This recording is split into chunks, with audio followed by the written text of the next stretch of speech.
Fix jams in the document feeder when the printer control panel displays a document feeder jam error message.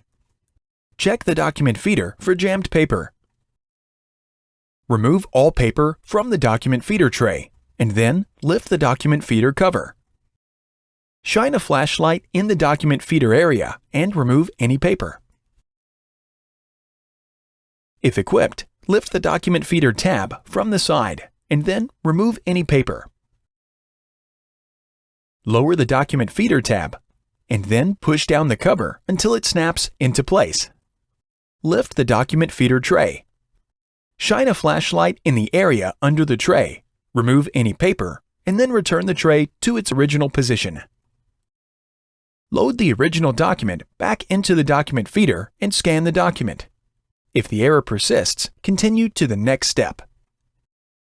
Dust and debris on the separator pad and pick rollers might cause jam and feed issues. Clean the separator pad and the pick rollers to help resolve these issues.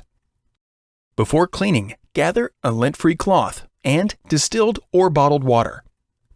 Press the power button to turn off the printer and then disconnect the power cord from the printer and power source.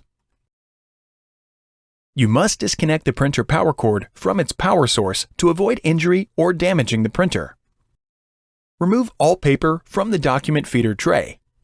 Lift the document feeder cover and then locate the separator pad and pick rollers. Dampen a lint-free cloth with water and squeeze it to remove any excess. Clean the separator pad with the cloth to remove any buildup or debris.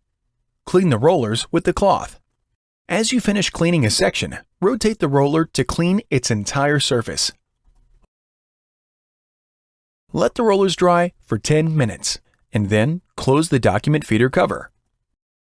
Reconnect the power cord to a power source and the printer. Press the power button to turn on the printer.